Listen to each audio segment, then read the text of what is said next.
Welcome to Decode Your Burnout, the podcast where we crack the code on burnout based on three primary factors: your programming, environment, and personality.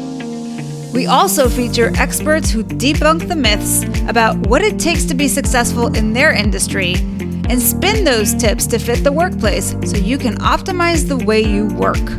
I'm your host, Dr. Sharon Grossman, a psychologist turned coach, author, and burnout expert. If you're burned out and want to go from exhausted to extraordinary, book a free breakthrough session with me by going to bookachatwithsharon.com. And if you want to see how you're doing and what to focus on next, download the Burnout Checklist. You'll find the link in the show notes or go to bit.ly/checkyourburnout. Now let's get started.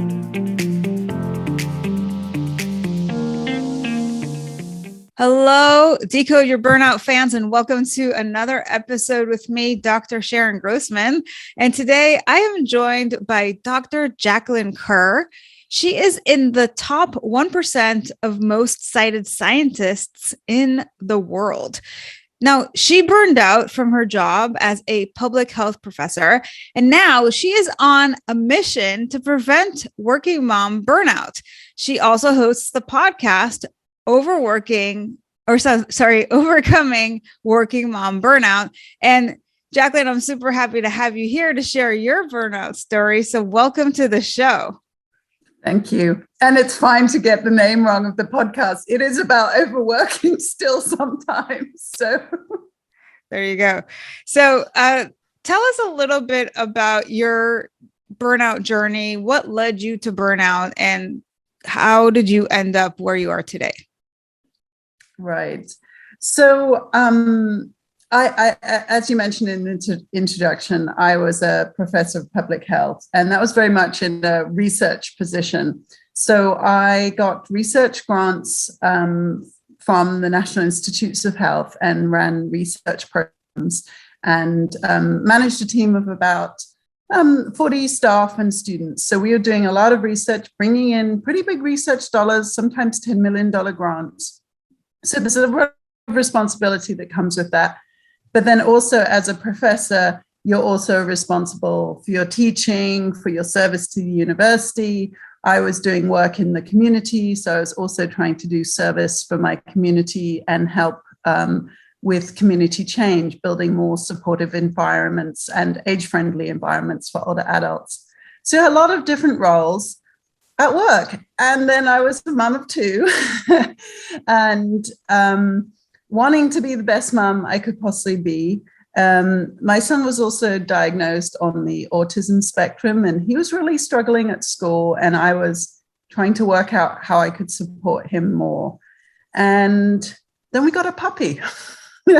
We already had an older dog, but we got a puppy. And it was literally like the straw that broke the camel's back. I mean, I ran my dog every day, my older dog. And then suddenly when I got this puppy, the runs became stressful. So I had always done pretty good at self-care. You know, coming from a public health background, I was doing a lot of cancer and heart disease prevention for myself because we have a family history of those two diseases. So I would exercise and really look after my body. But suddenly those morning runs that used to be my way to start the day and then like process all my thoughts in the shower afterwards just became really stressful. And around the new year, in 2018, I had just had enough and I was exhausted. I was crying on the way to work. I was crying on the way home. You know, I felt like a bad mom, a bad wife, a bad friend, a bad colleague, a bad manager. I just was so unhappy with who I was, how I was parenting, and it just seemed so impossible. So actually, at that time, I was suicidal, and I wrote a letter to my kids because I just wanted to apologize to them, but I couldn't help myself and I couldn't do enough for them.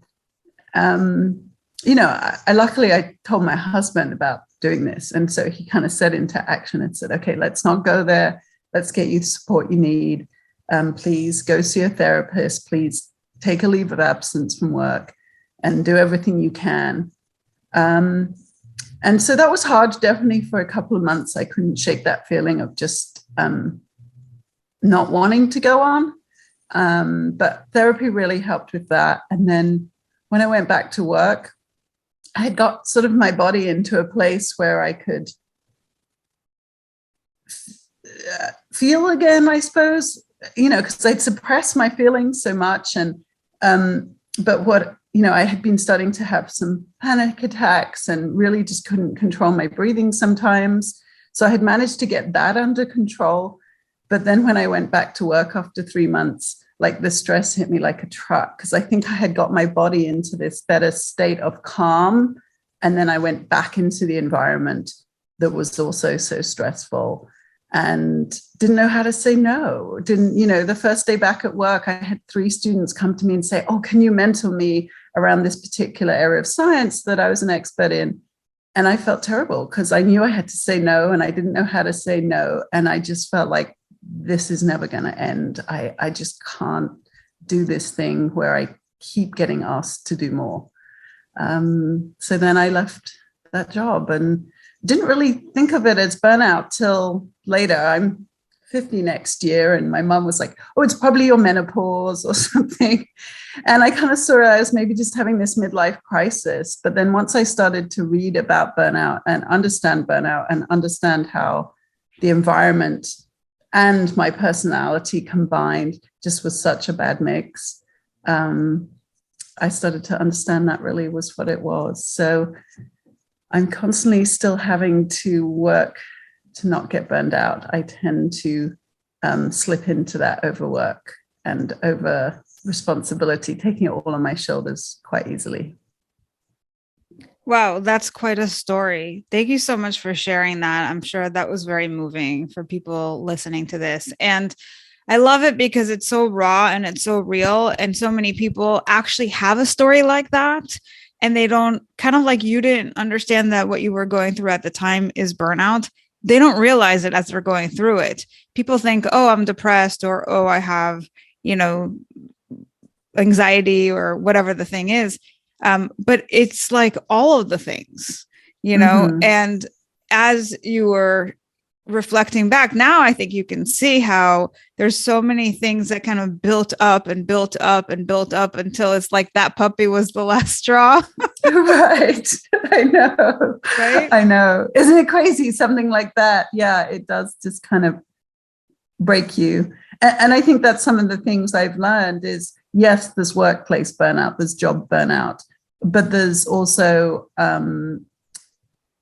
parental burnout. And for some people, the parental burnout is where you actually go to your job and the job relieves you from your parenting. Yes. So it's a good thing, right? But I was finding it in both places. Yes. And that's where I kind of was unraveling. And I do feel like motherhood for me just triggered some sort of unraveling for me. And I think a lot of women experience something in motherhood that does have that kind of sense of questioning everything. And I feel like I wasn't prepared for that. And so the more that mums can realize it can be really triggering in some ways. And for me, I just was so uncomfortable with how I was parenting.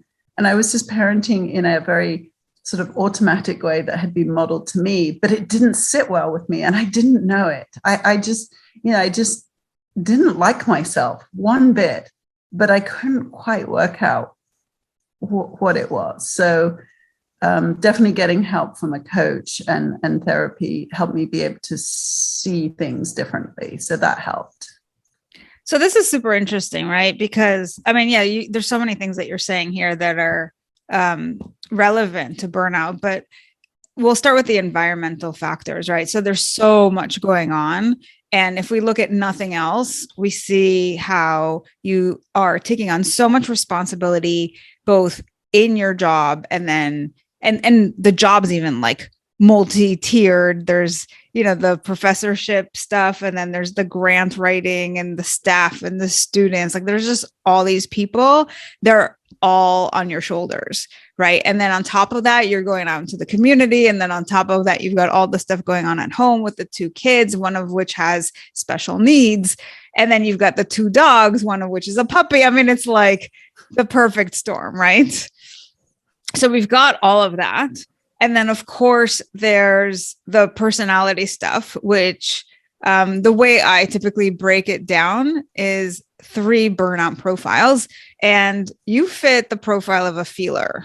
So this is somebody who leads with their heart, right? And they're wanting to please everybody. They can't, as you say, you can't say no. So you're taking on a lot of stuff onto you on top of what you already have, right? So now everybody's coming to you with their requests and can you help me with this? And can you show me how to do that? And, everybody wants a piece of you and it feels like you have to say yes. Or in your case, if I can't say yes anymore, then I just have to leave, right? Because I don't know how to say no.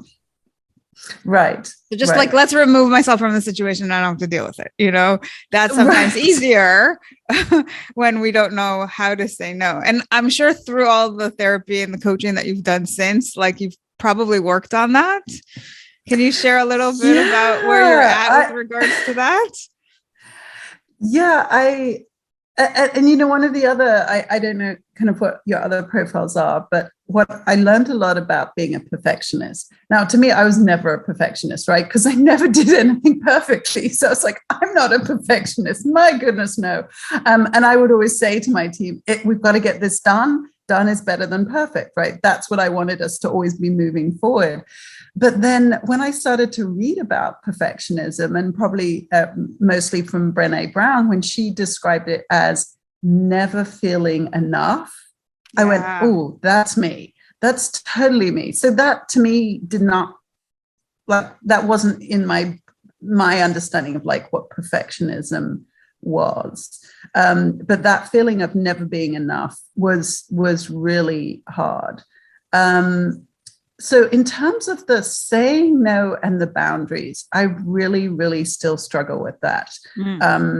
I've listened to a lot of audiobooks around boundaries, and I've had coaches sort of say to me, you were setting a boundary there, and instead I'm saying I'm being a bitch, and they're saying actually you're setting a boundary, and so it's so uncomfortable still for me that I can't even sort of see when I'm doing it in a way to help myself. I see it as that I'm doing something wrong when I try and set a boundary.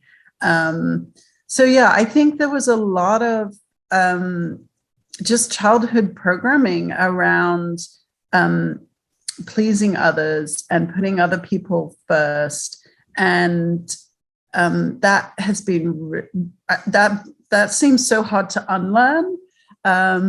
So that's definitely one I still struggle with.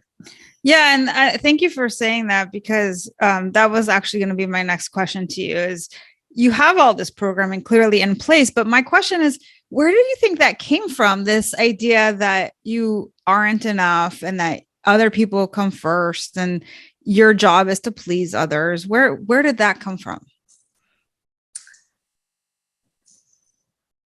So I think it has come from a certain extent from the parenting I received.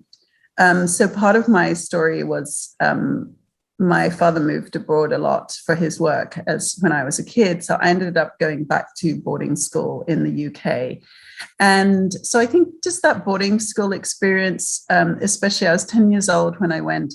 And, my therapist described that being an adolescent going into an environment like that, where basically you follow the rules. There's not a lot of love in that sort of place. And I think one of the things I feel really I missed out on was learning coping skills. I wish somebody had taught me coping skills. And that's one of the things I try and really focus on with my kids is, there's going to be adversity. It's going to be things that you don't like and stuff's going to go wrong. But how do you deal with your mindset towards it? How do you then help others how they treat you. So I try and think about those things.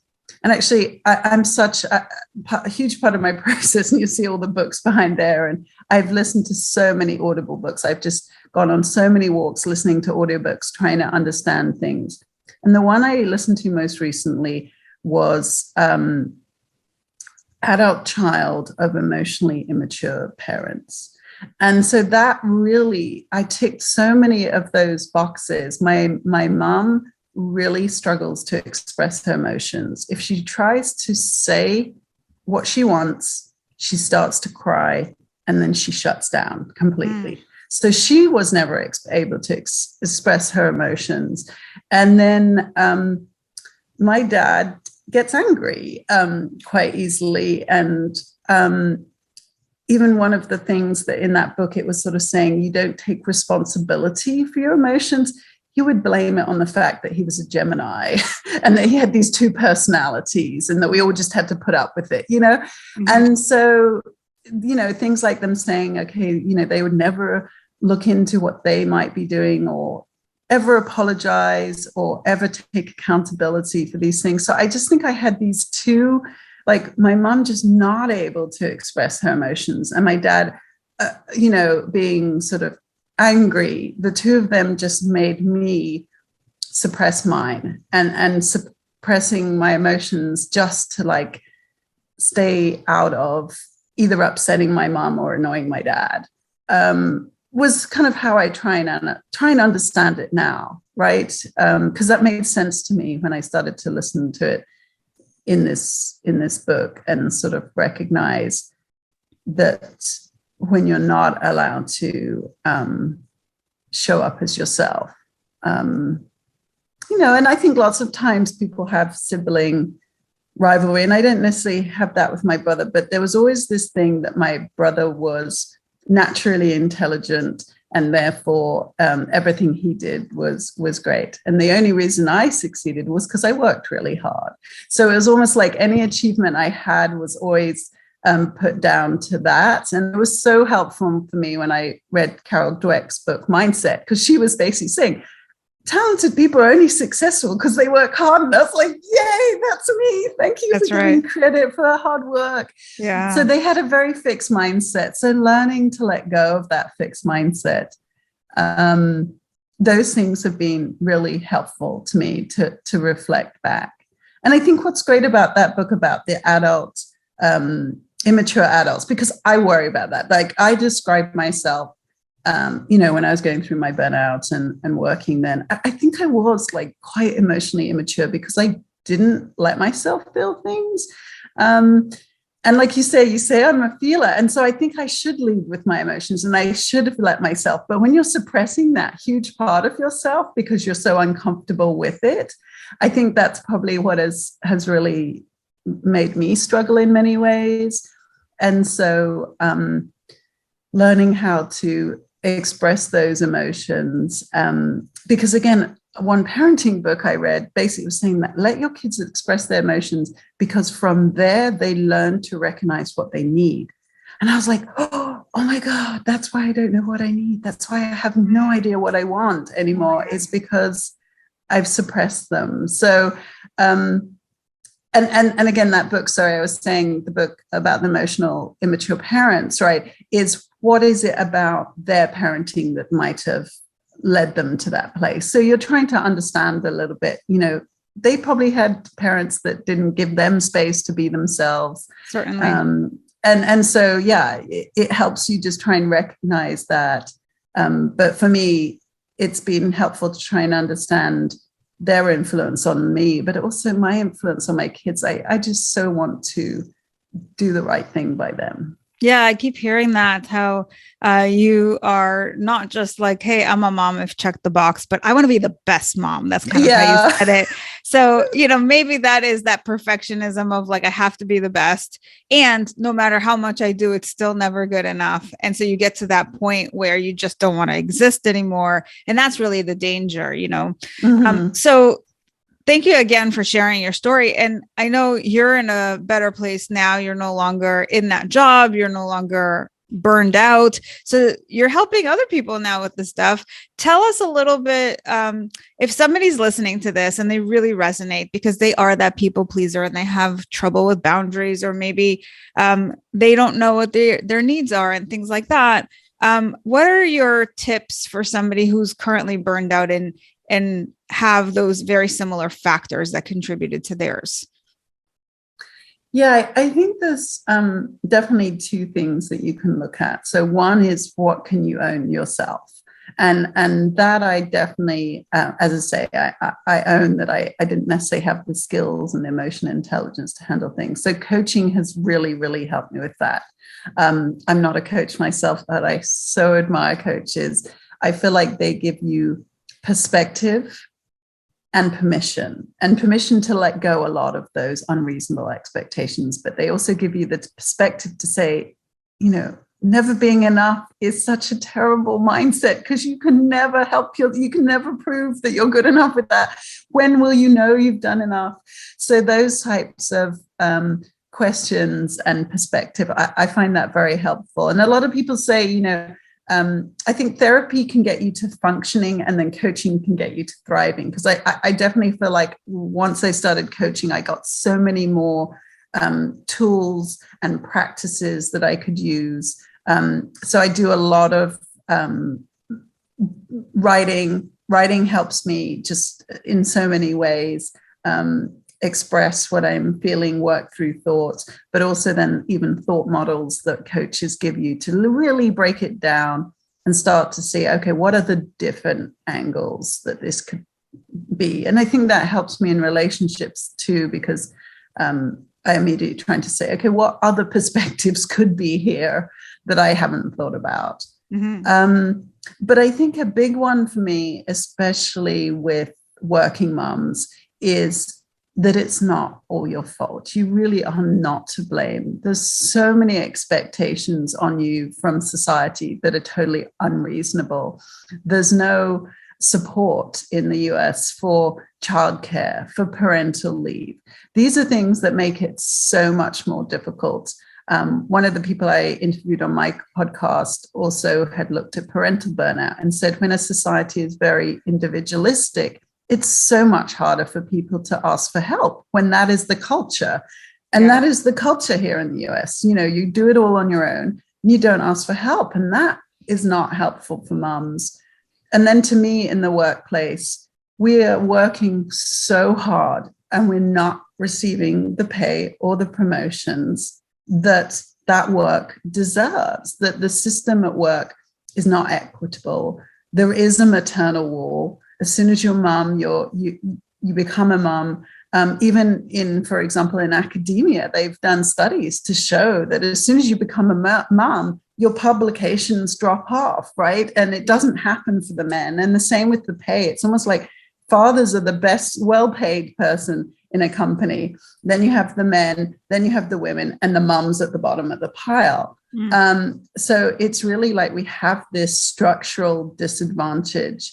And so for me, solving that is about putting in totally different systems. At the moment, if hiring is based on an unstructured interview with a single manager with their biases, we all have them, men and women have these biases, then, mothers are not going to be appreciated in that mix. But if you actually have teams, diverse teams who decide the hiring and the promotion process, and that you have structures and criteria, and those criteria include, how do you as a manager look after the well-being of your team?